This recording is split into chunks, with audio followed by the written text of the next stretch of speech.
to introduce Frédéric Saudou, and the topic of his talk will be Huntington in neuronal transport.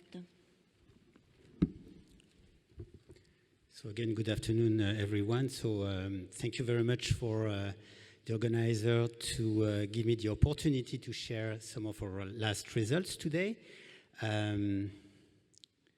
So before starting my talk, I would like to advertise the next Gordon Research Conference that will be taking place in Vermont, in Mount Snow. Actually, we have a fantastic program that actually I have to pay the tribute to Leslie Jones, that actually was supposed to be the chair of this next session, the next Gordon Research Conference.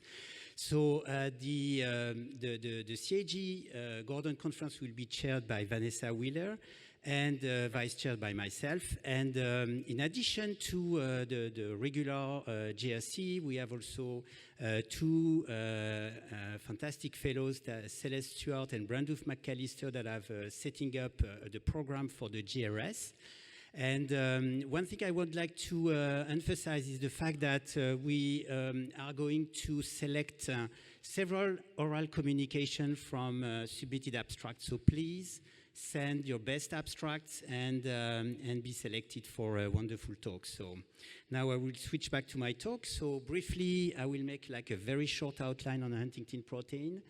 I will tell you about brain on chip to investigate axonal transport and identify drugs of interest. And then the last part of my talk will be about how Huntington function to regulate neurotrophin signaling both in the striatum and the cortex.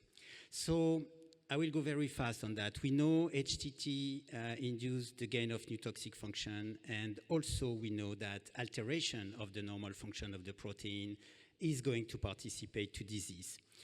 Huntington, as we know, is a large protein, interact with many different proteins, can adopt multiple conformation. We got this excellent talk by Stefan about the holo HTT with HAP40. One complex we've been very much interested in the lab is the complex of HTT interacting with the molecular motors, namely dynein, that is the retrograde moving transport that transports vesicle to the minus end of the microtubule, so within an axon that's going to be the cell body. And also HTT via HAP1 interact with kinesin and will actually drive vesicles, transport vesicle to the plus end of the microtubule, so the axon terminals. We know that silencing HTT into neurons reduces trafficking and basically is detrimental. We know that when HTT is containing the polyglutamine expansion, then we have an increased interaction with mutant HTT with the molecular motor complex, and we observe a detachment of both the vesicle with the molecular motor from the microtubule. And therefore, that's going to reduce transport as well. What are the consequences? We know that the striatum is strictly under the neurotrophic dependence from the cortical neuron that, as shown by Cateneo's lab, is producing BDNF, where Huntington is playing a role in this transcription.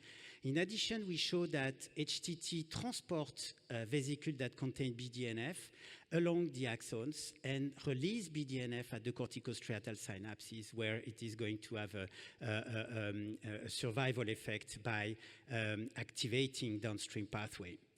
We have shown that this transport is altered, so suggesting that this reduced BDNF transport could actually is reducing the trafficking and the signaling of within the postsynaptic neurons. So the problem of studying such circuit in vitro and with a high temporal and spatial and temporal resolution is the fact that it's very difficult to reconstitute circuit, and on the other hand, it's difficult to study these dynamics within live brains.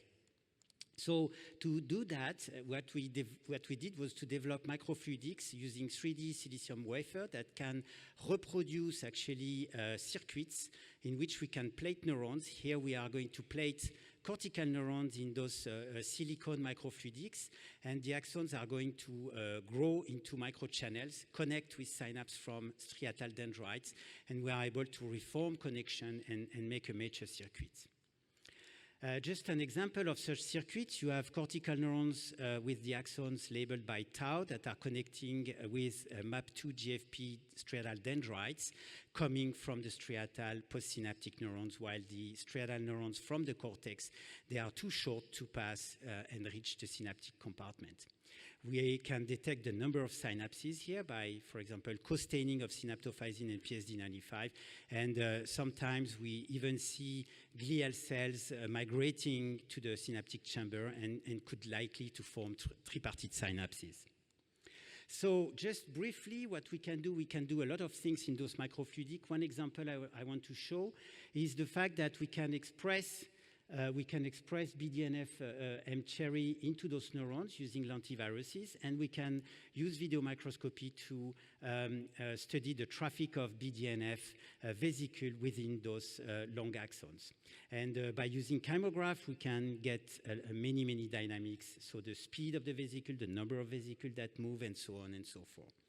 So because, of course, I mean, what we did was to test this circuit into wild-type and mutant mice, and for that we used the CAG140 heterozygote mice, so therefore mimicking the genetic situation observed in patients.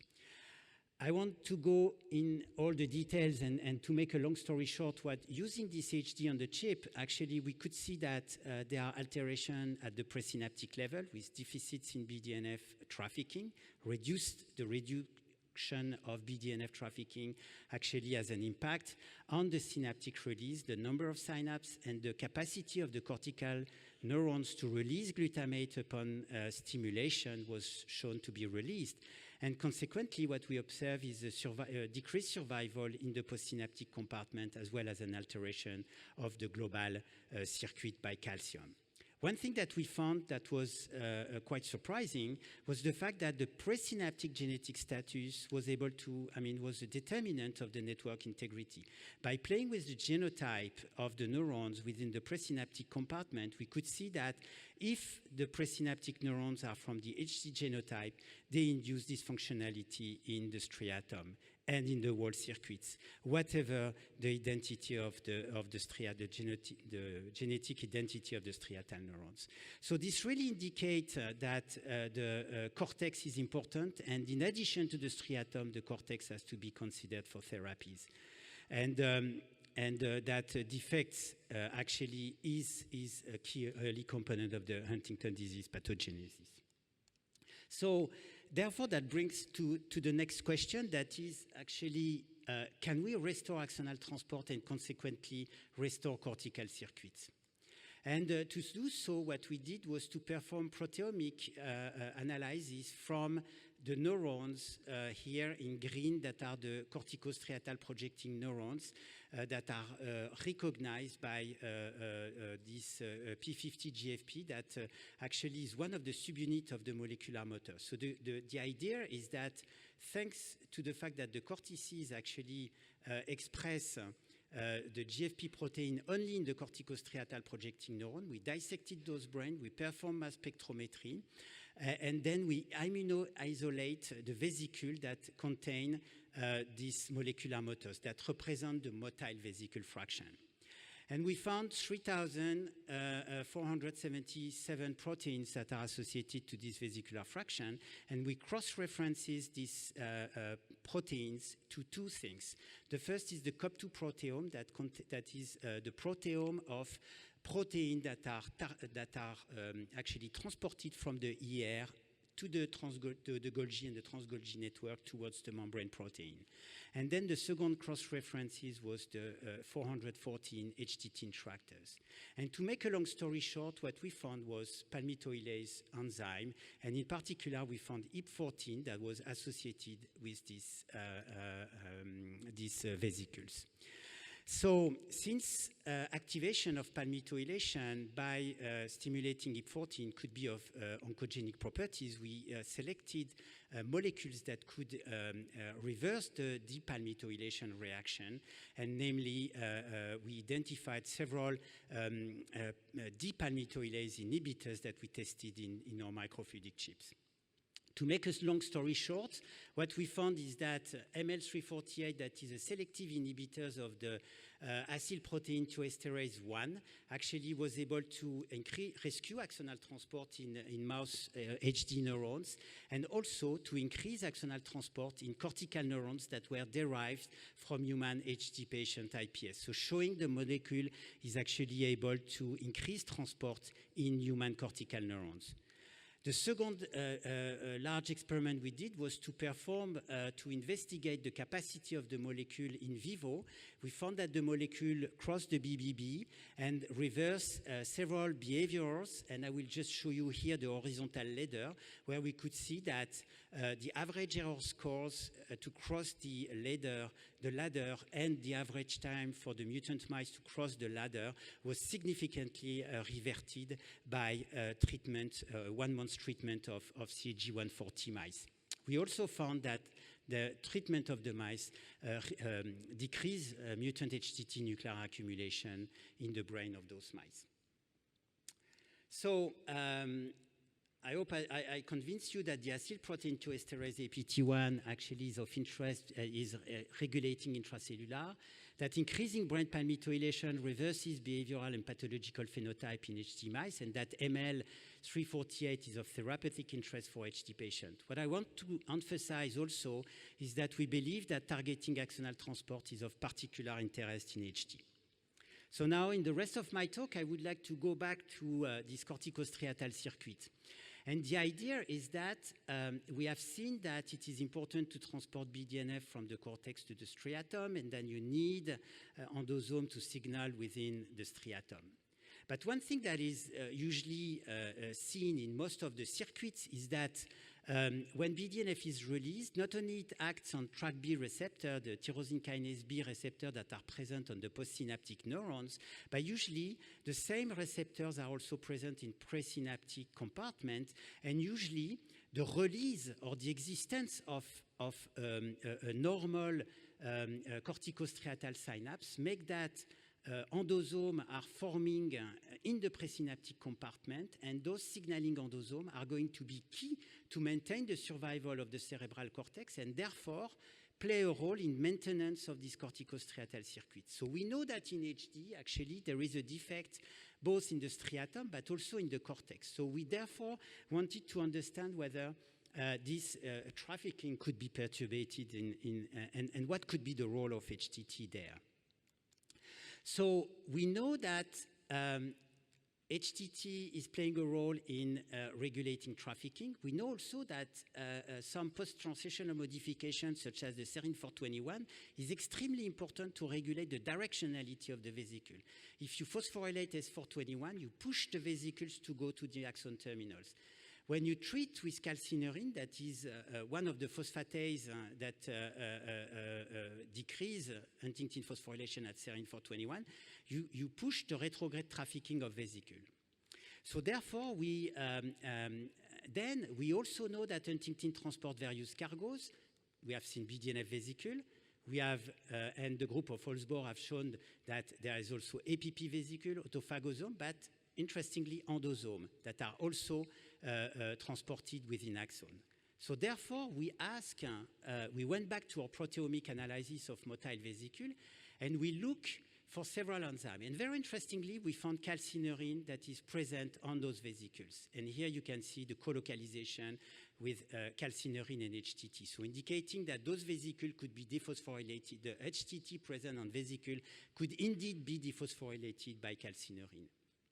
So now, the very interesting thing is that this paper from Reggie Kuruvilla lab showing that one of the very events during endocytosis of neurotrophin receptor is actually the dephosphorylation of dynamin 1 by calcineurin. So therefore, we hypothesize that maybe during the endocytic program leading to the the initiation of the retrograde transport of endosome, calcineurin would dephosphorylate dynamin to promote endocytosis, and then calcineurin could dephosphorylate HTT to make the endosome go to retrogradely to the soma of the axons. So therefore, we went back, so we checked first whether we can find selectively HTT on endosome, and indeed, HTT is present on endosome with TrkB, with calcineurin, and RAP5, a marker of early endosome. If you IP with RAP5, you co-IP HTT, dynactin, and calcineurin as well as RAP5. And we found that all these proteins colocalize together, and they increase their colocalization in response to BDNF. So like if BDNF treatment would actually promote the formation of endosome. So therefore, we went back to our synaptic chambers, and then in this case, we again plated cortical neurons here, striatal neurons, but then we selectively added BDNF in the synaptic compartment, and then look at the trafficking of TrkB receptor by expressing a lentivirus TrkB M-cherry in the cortical compartment. And when you do so, after a very short time, 2 minutes, what we observe is a shift in the directionality of the trafficking of TrkB with massive retrograde trafficking of the TrkB vesicle. So it's, and we found that this trafficking is transient, so indicating a kind of a wave of TrkB signaling endosome that pass along the axon and reach the soma. So therefore, I'm going to skip some of the experiment that allow us to really demonstrate this endosome. But one thing that then we wanted to characterize, what are the needs to the formation of this TrkB wave endosome, this TrkB wave. The first thing is that we need activation of the TrkB receptor. If you block TrkB, you have no wave as compared to the control situation. We found that TrkB activation and not a mutant is able to activate calcium, release calcium in the synaptic compartment, and that chelating calcium actually completely block the wave, indicating that you have the release of calcium at the presynaptic compartment. That is a key event. We went therefore to see whether calcineurin was required, and again, if you do a SH calcineurin, you completely block the wave. And finally, we used neurons from Huntington mice in which the serine 421 has been mutated into an aspartic acid so that we cannot dephosphorylate the serine 421. In this case, you can see that while in the control, again, you observe this increased number of retrograde endosome. Here, you have no such retrograde. So this brings us to the last question, that is, could calcineurin and Huntington be together a calcium sensing machinery?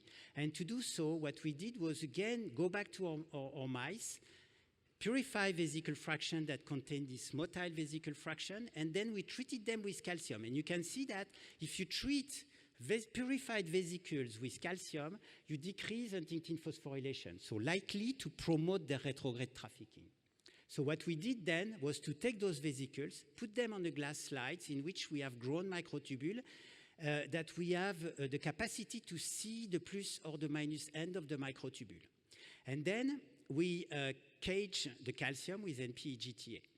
So when you look in this situation, most of the HTT that is present on the vesicle will be phosphorylated. So you see the trafficking of the vesicle that goes to the plus end. If now we uncage calcium here with a UV flash, you can see the change in the directionality of the vesicle that then now go retrogradely.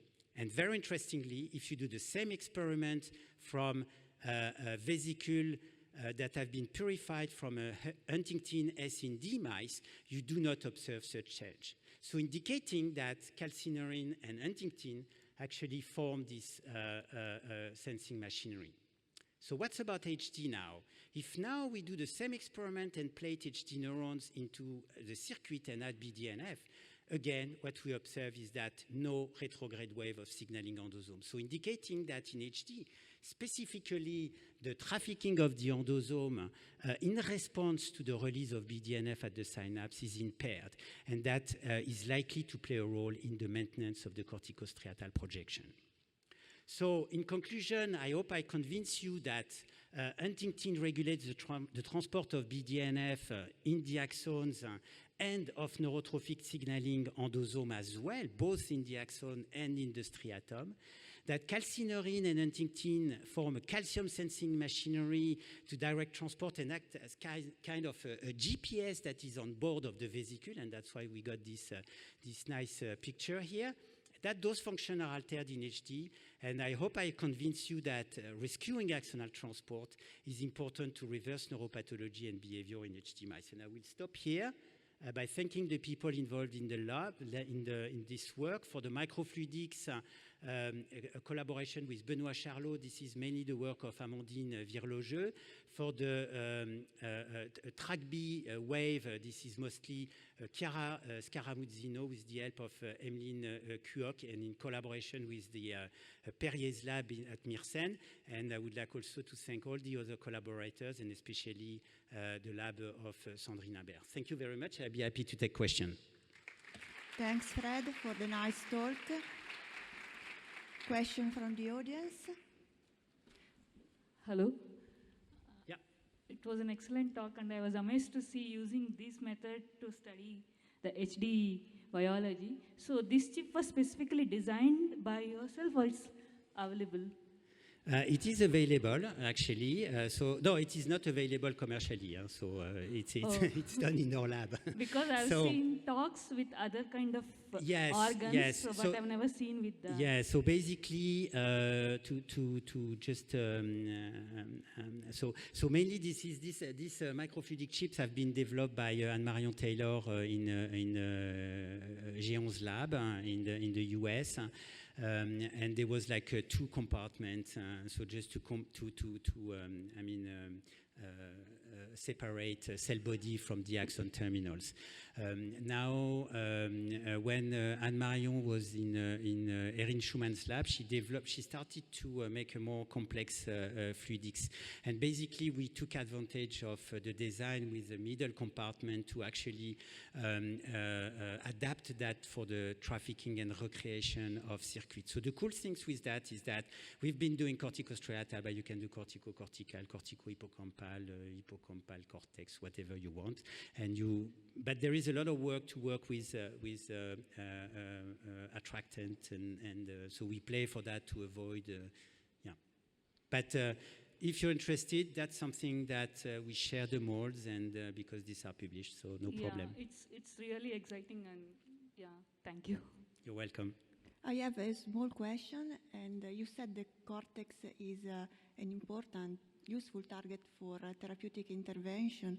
I'm wondering whether you used ML348 in the corticostriatal chamber and you put it selectively in the cortical compartment. What happens to the circuitry? So actually, when we did treatment with ML348, we treated all the different compartments. But what happens if you treat only cortical neurons? Can you recover the activity of the circuitry? Actually, we haven't done that because we've done treatment with ML in all the compartments. Okay. The thing we know is that actually, if you put the wild type in the that's what we said. I mean, if you put the wild type in the cortex, then you save the striatal neurons. But of course, I mean, this is in vitro, so you can expect that for very long treatment, that's probably not something that is going to be happening because the striatum will be expressing the mutant as well. So. Okay. But we haven't done this particular experiment. Thank you.